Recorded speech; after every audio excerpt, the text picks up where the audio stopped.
Hi, everybody. Welcome to Rothrock and Roll with the Punches, episode 3. Today is my extreme honor to bring a very special guest to you. One of my best friends in the whole world, my mentor, my Sifu, Samuel Kwok from the UK.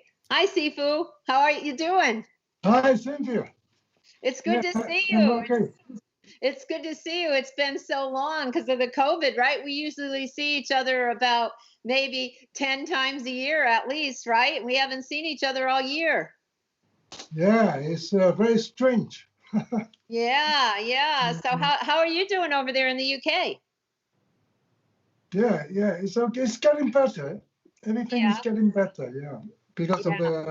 the Well, vaccination. hopefully our martial art family and friends will be able to get together soon and see each other live. That's right, yeah, very soon. So Sifu, let's talk a little bit about your martial arts, how you got started. Well, when I was a kid, and then my father was the minister, and the principal of the school. So I got bullied because my father is a principal, headmaster. So I decided to fight back. So I went to the library, getting all the books, and like Bruce Wagner, and you remember that karate. Yeah, that's like what are we talking about? What are we talking about? The 60s? Yeah, that's right. Yeah. Yeah, so yeah, you've been like studying a long time there. I started training myself, and then and watching a lot of kung fu movies then. So you started by training on your own, like just by looking at books and movies and just trying to emulate what you've read and what you've seen? Yeah, exactly. Wow. That kind of it reminds me of something because I remember back in those days when I was training, they used to have the wushu forms, right? And in the books, they were always backwards. So you had to read it from the back in, and people would come and go, "Oh, I know Chung Chuan to do this move." And I'd go, "Oh, the movements look familiar, but I don't recognize that pattern." And then they go, "Yeah, I learned it from the book." And what they did is the Americans would learn the whole form backwards because they didn't know that the Chinese books were from the end to the beginning. That was really funny. Well, Yeah. wow. And then how long did it take you like to get into, a regular martial art training, like with the teacher? So we have a lot of martial arts schools. So I used to go there and then watch them do the training and everything. Yeah. And then what style was that? what styles? All different styles. Because every night, you can hear the drums going. Dong, dong, dong, dong, dong, dong, dong, dong, dong. So they're doing line dancing and then kung fu training. So I just go and have a look. But a lot of times it's watching from Wong Fei Hung. Remember Wong Fei Hung? Yes, Yeah. I do. Yes. And then the black and white movies. Yeah. To stimulate me. Was this in China? No, this is in Hong Kong. In Hong Kong. In Yeah. Hong Kong. Oh, wow. Yeah. Yeah, because I was wondering because when I started the martial arts, I started, in toward the late 70s, and it wasn't that popular here in the United States. Actually, I couldn't find a kung fu school from Scranton, Pennsylvania. The only school that we had there was Tung Sudo. I started at the Scranton Karate School. So was it different in Hong Kong then? You had a lot of choices to study Chinese martial arts? Yeah, but in my family, my uncle is Luk Chi Fu, very famous white crane grandmaster. But we are forbidden to do the martial art because my father is a principal. So I learned secretly myself. Oh, you couldn't learn martial arts because your dad was the principal? Yeah, no, because he's a priest. Oh, because he was Wingless, real. Oh, really? So was it like something like, yeah, if you're like religious, you couldn't do martial arts? no, you're not allowed to fight. Oh, wow. Wow. Okay, that's crazy. I've never heard of that. So you're doing like secret learning the kung fu moves. Yeah, with my brother. Yeah, Wow. We fight together. And then how long did it take you before you could openly, like tell your dad that you were learning martial arts? Um, Not until like 20 odd years later, Oh, probably, I can't remember, maybe 14 wow. years later. Yeah. When So he, you vi- were doing it. when, we, when he visited me in London, and I was teaching a class in London, he retired, he came over. Wow. He was very proud of me. Wow. So you secretly studied martial arts for 20 years from your parents? Yeah. Wow. Wow. Okay. And so then, how did you get to London? How did you get to London from Hong Kong? 1972. My brother asked my father, tell Sam to come over to study psychiatric nursing. He's no good in Hong Kong. He won't be any, career, nothing. So I was forced to leave my girlfriend in Hong Kong, and And how old are you? Are you like in your 20s right now? I was like 24 years old. Wow, 24. And have you been to Europe prior to that? Is this your first experience leaving It's Hong Kong? my dream, when I was a kid. I always dream I want to go abroad, you know, for to the Western country, America or England. And then my dream always come true, because I use a third eye, I told you. Right, right, exactly. But we focus the goal on what we want to do, and we just keep striving for it till it happens. So, see, perfect Yeah, example right there, right? that's right, yeah. So you get to London, and you've been studying now for quite a long time, right? Uh, And so in Hong Kong, I was already start learning Wing Chun from my basketball coach. Yeah, and he showed me a little bit. And because of, so in the 70s, Bruce Lee, wow, everybody, Chinese Kung Fu, yeah, yes, because of Bruce Lee. So right, I was and influenced everybody knew by that this. punch, right? The one inch punch that Bruce Lee used to do is actually a Wing Chun punch, right? Yeah, that's how I break the wood. Yeah, Remember? right, right. We see that many demonstrations Yeah, that you do. We'll have to put up a little video of you breaking the wood with the 1 inch punch. yeah. Yeah. Well, I've always been fascinated with Wing Chun. Why don't you tell us a little bit about the history, because it was developed by a woman, right? Okay. Yeah, it's like a story, but always the history is very, hard to prove because it's Chinese Kung Fu, as you know, is word by mouth. So, I tell you, and then you tell your student is different. But according to the history, passing on, it was invented by a nun called Mui. Mui, 5 plum flowers. So, when you become a monk or you become a nun, you give up your name, your, and Mhm. then they give you a different name. So her name is 5 plum flowers. That's awesome. So, It's interesting, because when I was studying martial arts, when I started, well, first of all, I've never heard of Wing Chun. It seemed like that was at that time a very obscure style. You didn't know that many teachers teaching it, and even today, you don't see a lot of Wing Chun schools around. And that's why I was always fascinated with it, because I knew about it, but I didn't know anybody that taught it.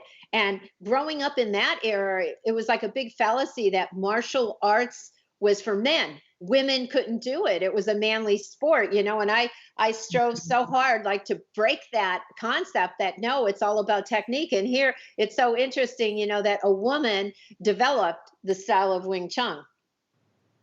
Yes. So at that time, it's all Shaolin. So neither nuns or monks, they are all well-trained martial artists.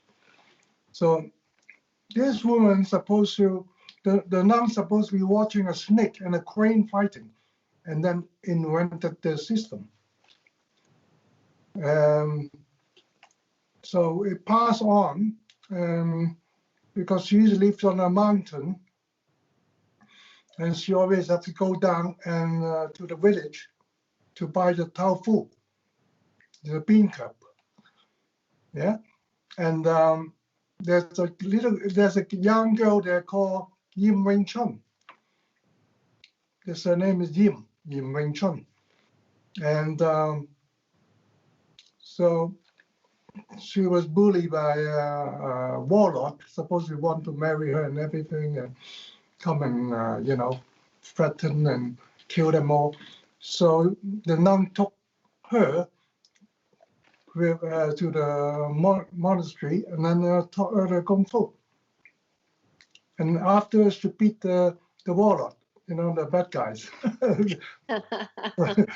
And then and she taught her husband, yeah, Leung Bok To.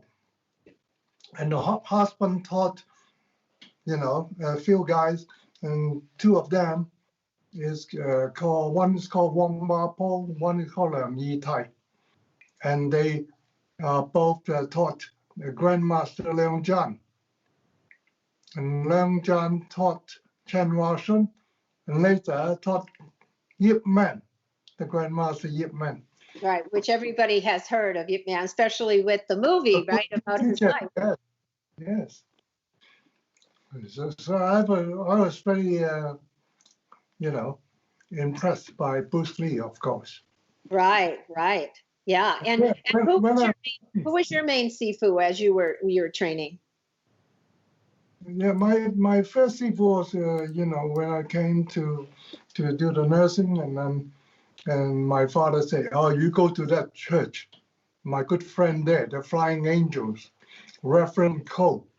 So I had to go there and help, you know, because I was always a choir and helping the service. So he said, when I found out that he was a Kung Fu expert, he learned from Gang Tak Hai. Gang Tak Hai is a monkey style. You heard of monkey style, yeah? Yes, absolutely. Yeah, monkey style grandmaster. He learned directly from him. And he always showed me, look at my shin, you know, it's broken before because he hit me with a stake in his training. And so I said, why didn't you teach me Kung Fu? Teach me the monkey style. Oh, he said, no. Again, the same thing. He said, I'm a priest now, and I don't teach people fight. Oh, but in the congregation, I have a Wing Chun Sifu there, Wing Chun master. You can learn from him. I said, oh, okay. Oh, great. To continue my training. So I went to see this master called Li Xing. Yeah, Li Xing. Master Li. So I learned from him. And then later on, after like 6 years here, my parents say, hey, it's time for you to come to Hong Kong. We may have missed you. So I left England and went back to Hong Kong for 3 years. So 3 years. And then my Sifu, Master Li, he came back to Hong Kong for a visit after 20 years. And he called me and I say, hey, I'm going to join like a martial association. I'm going to be like a vice president for England. You know, you want to come with me because I'm, you know, pretty tall and then I look good, make him look good. So we went there together. And then after the ceremony, he introduced me to a little guy. This young gentleman is only about, like 5'3", like 5'4". And he said, let me introduce to my good friend. This is Sifu Yip Chun, son of Yip Man. Wow. Wow, I nearly died. I said, oh my God, cannot believe it. And then, Grandmaster Yip Chun, he said, hey, have you done the dummy yet? I said, not really. Come, I teach you the dummy. So I became his student. My other Sifu went back to England. I became his, like, almost not many people learning then, I'm mostly a student. Right. Well, he used to go to his balcony. Yeah, he's flat, and the dummy is a balcony, and he just get a chair and sit behind, smoking his pipe, and then okay, show you the first session. You do this, and then he said, no, that's wrong, that's wrong. He got up, and then in Kung Fu, if your Sifu don't hold your hand or don't correct you, you'll never be any good. Yeah, so he was like really this way of one-to-one teaching. So I learned properly. Right. Well, that's why you're like one of the foremost authorities and one of the most renowned Wing Chun teachers in the world. Like you teach people all over the world, and you do multiple seminars. And how many videos do you have out? I know you have a lot of videos and books too. Oh, you're holding about 5 of them, but I have about more than 10 or 15. Right. And people, do you have a website or something where people can, if they want, I know like every time we travel together and you do seminars, everybody buys your DVDs, but do you have a website where people can purchase your DVDs or books? Yeah, SamuelKwokOnline.com. Okay, we'll put a little heading out there. So if you guys want to pick up www.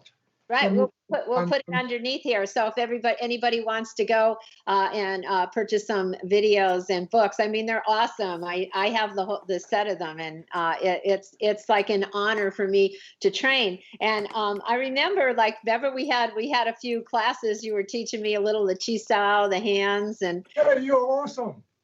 Yeah, you learn so fast. Amazing. I wish we were closer, because then I would be training with you every day, but we only get to see each other every so often. But tell us a little bit about the premise of the dummy, what it's for and what it helps the student by practicing against it.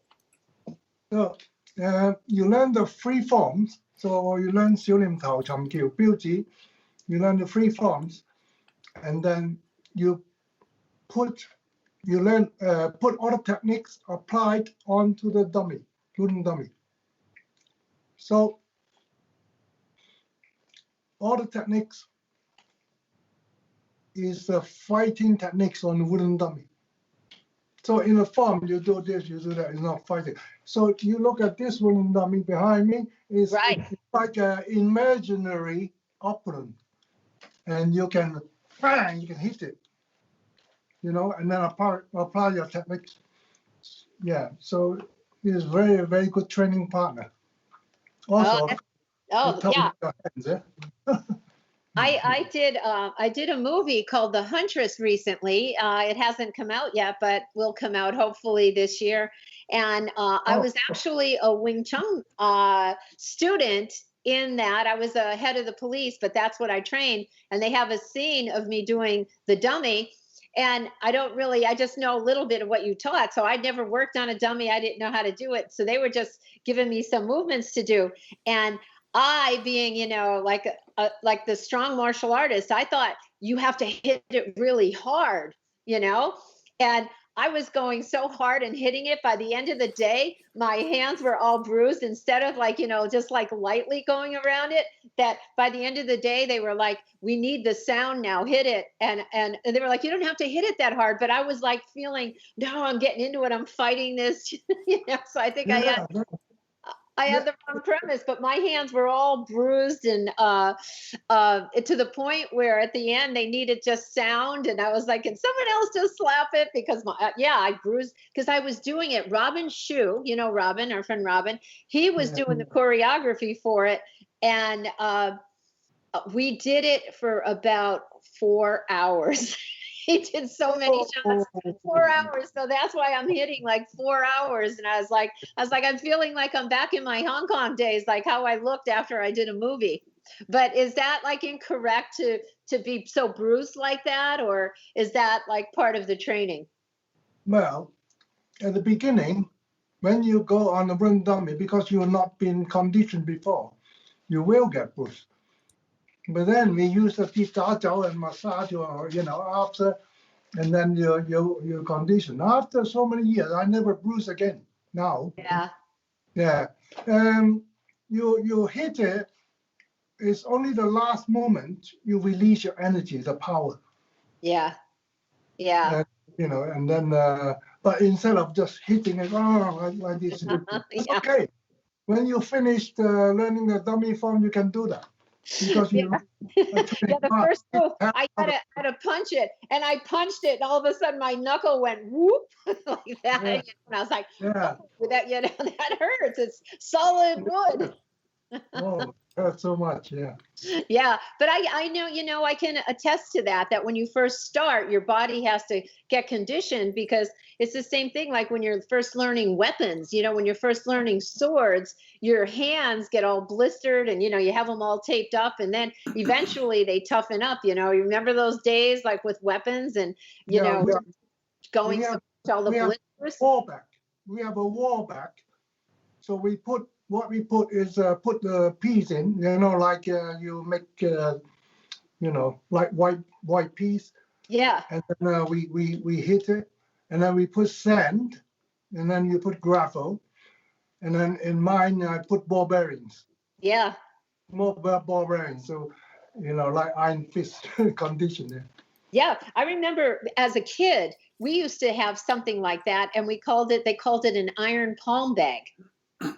And we used to like to have to hit our hands and all this and that. And I remember one day someone said to me, they said, oh, you can't keep hitting like that. When you get older, you're going to have arthritis in your hands. And I was like, oh, yeah, maybe I should. Actually, I got one here. I'll just show you, okay?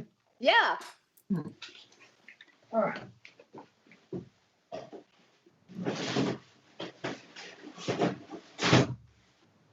Oh my God! You see how heavy that is? Oh yes. Yeah. Can you demonstrate a few hits on that, like what you would do? Yep.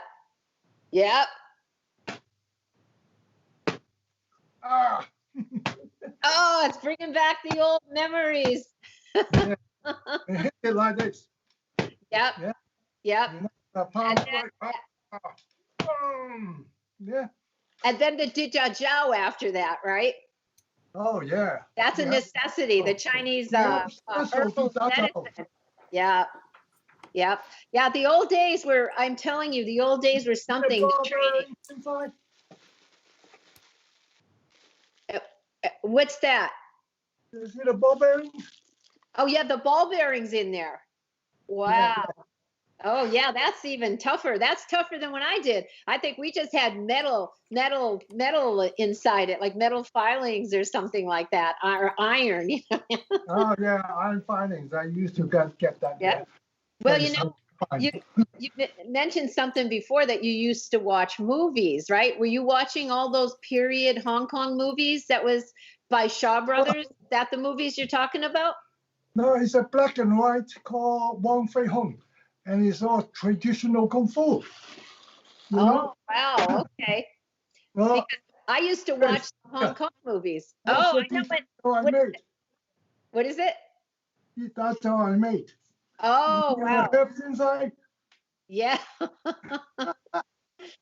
Yeah, and you've given me some. You've given me some of the Dida Jiao too. I remember I had some. I don't know. As martial artists and movie action stars, we always have bruises. And I remember, I think it was my hamstring. That's right. I pulled my hamstring, and you gave me some to go on, along with some really deep massage you did, and helped my hamstring. Yeah, we did a lot of treatment for people. People cannot walk, you know, and we healed them. Yeah, I mean, Sifu, not only are you like the most profound like Wing Chun stylist today, but also you help people in healings and medicine and herbs. And wasn't it Mr. Merriweather, Floyd Merriweather Sr.? Didn't you cure his back? Yeah, his foot was very bad. You know, one of his foot was shot before, but the other one was very bad. He couldn't even walk down the stairs. So I went to his house and I treated him, make him walk, and then he was like training with Nadia again, his student. Yeah. Sifu, I remember this one time. I don't know if you remember this, but we were at an event and you were developing your chi and your energy. And I think it was like something with your hands, like that you were putting the energy, and I couldn't, like, the energy was going to make my hands come together or something. And I remember I felt that energy so strong, and I was using my entire mental feeling to say, I'm not going to let them go together. Here, put your finger together like this. Yes, right, it was the fingers, right? My chi and push it, and then you go in. And I was so strong, like saying, I'm not going to do it. I'm not going to do it. Right. But I could feel him pushing. And you said to me, oh, you're pretty strong. Because I was my mind, no, I'm not going to get him. But I could feel that force coming in. That was awesome. So that. I think you're the only one can resist it. Yeah, right. I did. I was like, I'm not putting them together. That was funny. But also, so you deal with a lot of energy. Why don't you tell us a little bit about that? Because that's something many martial artists don't have that ability. Yeah, so you have to do a lot of meditation, and then there's exercise you have to train and to generate the energy, you know. So one easy one is just to put your hands there and then, you know, feeling it like you imagine a Manhattan thing. Yeah. Putting together, and then you can do this, and then lots of people, they do Tai Chi, they do Qigong, but none of them can feel the energy, you know. So you need to, you know, focus, and then you can do the healing. Right. So because I learned from Master Tan Shu Gong in Malaysia, he's very famous Qigong healer. And then there's another Master Chen. He came to England, and I learned from him. And I'm really, sometimes I was treating one guy who's supposed to be dying. Yeah, I got a phone call, and his wife called and say my husband only had about 4 days to live, 5 days to live. The doctor said, "Can you come and prolong his life? I heard you're very good healer." So I went to the house and I did the healing, send the energy in and everything, and then his eye was lighting up, and then he said, "I'm hungry." So he hasn't eaten or drink for days, and he said, "Hey, give me something to eat. I'm hungry." And then his cousin called and said, "Oh, hi, how are you?" From America, and he was really excited, you know. But I think it kept him alive for about a month. And then I have to go on holiday, you know, all these trips I go, and then he passed away. But it's amazing what you can do.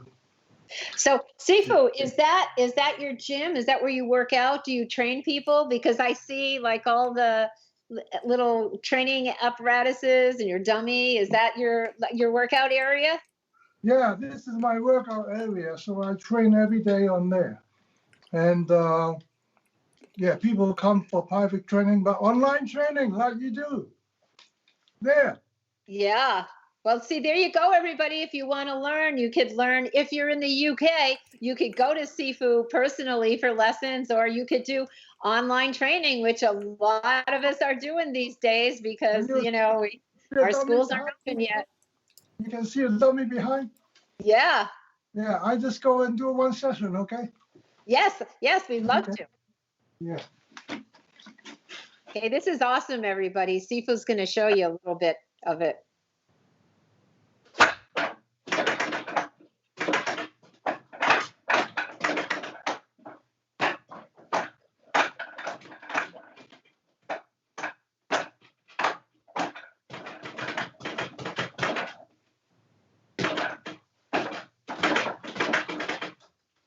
Awesome. Wow. So you're doing a combination of striking, blocking, kicking, Yeah. right? On that. So That it's that that is that. a combination of everything from the forms or the kata. Yeah, that's awesome. And you teach a lot of famous celebrities. I think one of your students, don't you teach Steven Seagal some Wing Chun? Yeah, he remember one year we were in Vegas, and then he called me, and then he flew me to Scottsdale, Arizona, to his house and teaching.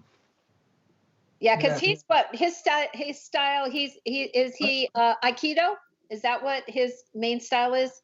Aikido, but also he's been training karate when he was 7 years old, 9 years old, and then later he learned a lot of Chinese Kung Fu style. Oh, okay. I don't think I've seen him. Particularly interested in Wing Chun.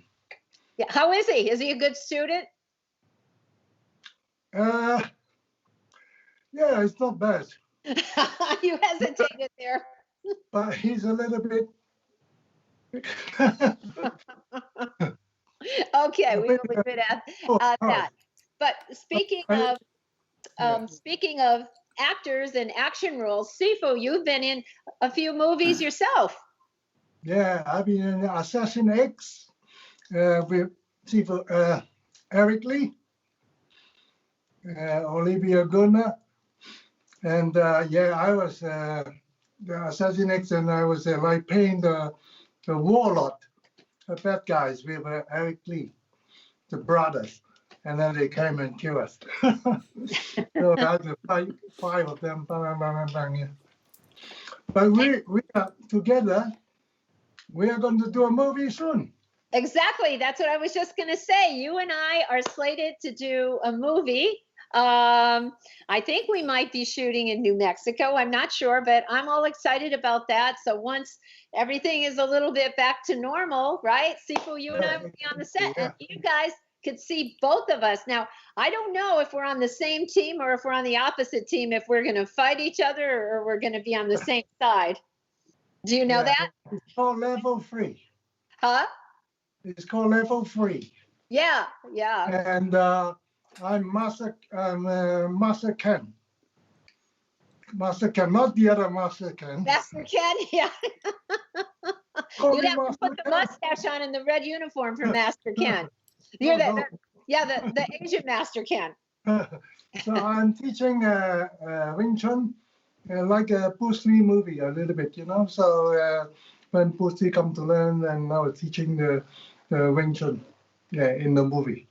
Oh, that'll be awesome. I love that when you teach realistic techniques, like when we did the martial art kid, we had so many people on there that really was teaching martial arts. So not only is it entertaining, but it's not just movie stuff. It's real practical martial arts. So that's pretty awesome. But speaking of that, Sifu, have you ever met Bruce Lee? No, unfortunately, he went the year, 1972, I left Hong Kong, and Bruce Lee died in 73 in Hong Kong. Would you believe it? Right. I never did either, because he died right a little bit before I started doing martial arts. So a lot of people ask me that, and I know a lot of people, obviously Chuck Norris and Sifu Ellen Goldberg, they hung out with him, back in the day. I met Shannon Lee's daughter, and I'm very, very good friends with Linda Lee, and she let me. She sent me a tribute for the beginning of my book, and she wrote, in memory of Grandmaster IP Man who taught Bruce his greatest work.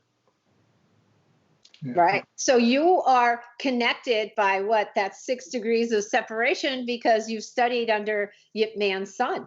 So you were learning the same. Both sons of Yip Man.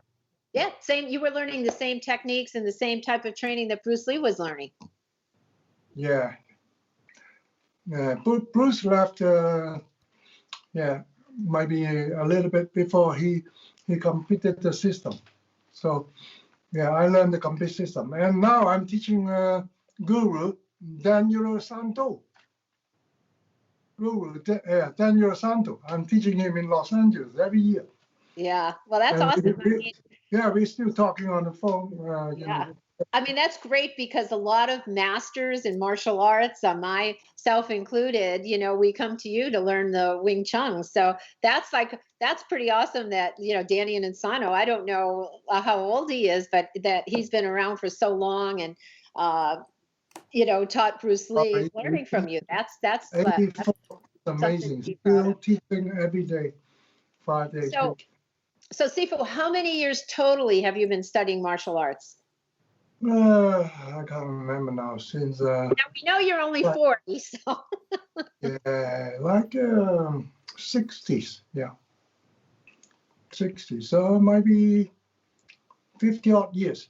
Yeah, that's awesome, and I started with judo. I get a lot of it, because although we still think we're 30, we're not. We act it and we feel like it. But I think it's just a tribute that, you're in such good shape, you work out all the time, you eat healthy, that, you have such a great positive energy about yourself. And that's to me, the secret of staying young and staying happy, Sifu. And you have that because I travel with you and we do all these like crazy things, like go down these roller coaster things down the Zermatt in Switzerland, yes. Right? Yeah. So right? Whenever we travel, I'm going to have you do something crazy. I always have something scheduled for us to do. Yeah, I'm always ready. Yeah, I know.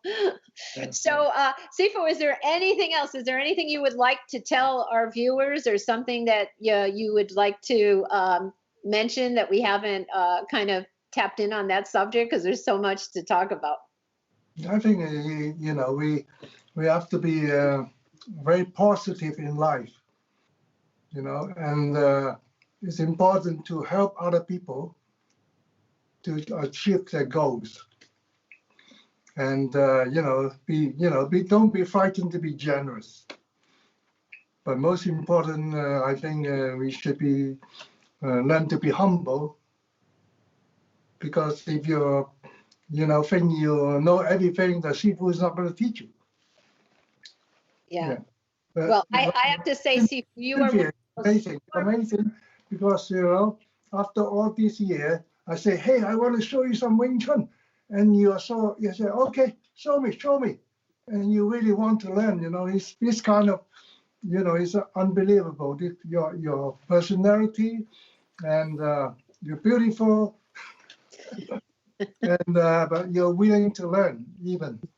Yeah, absolutely. I love knowledge, and you can't have an ego. You're just like, hey, yeah, I'll get in there and I'll do it. I'll make a fool of myself, but I'll get it, Yes. And I like, I just like trying new things. And but when we were speaking of generosity, Sifu Kwok is one of the most generous people I ever know. Every time we go places, you're giving people gifts and presents, and I remember.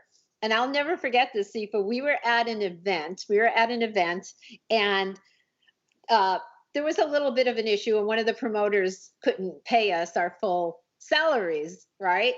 And because we loved the promoter, and we were like, okay, we'll go half. And it was me, and it was Bill Wallace, and you went and got a little lucky at the casino, and you came back and gave Bill and I both what we should have had.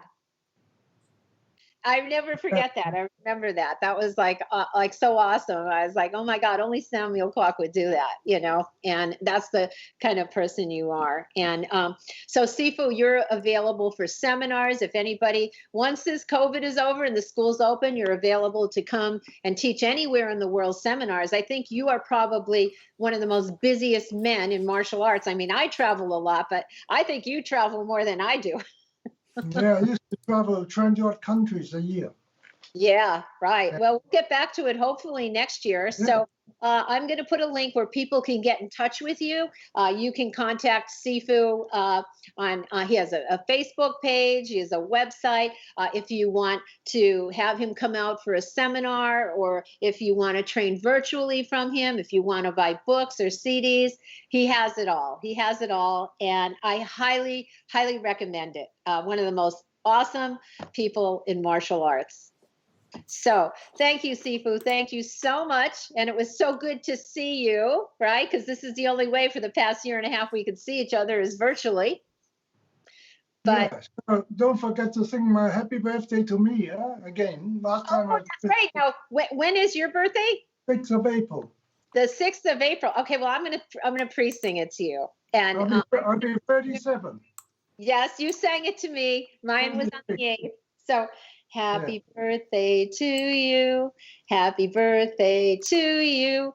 Happy birthday, dear Sifu. And I'll always love you. Oh, thank you so much. Okay. Thank you, Sifu. And I hope to see you sooner than later. Yeah, hope to see you soon. Bye-bye. Thank you, everybody. Thank you for tuning in. I hope you enjoy this because I certainly enjoy talking to Sifu Kwok. And Cheers. my pleasure. Thank you. Bye. Bye-bye. Bye.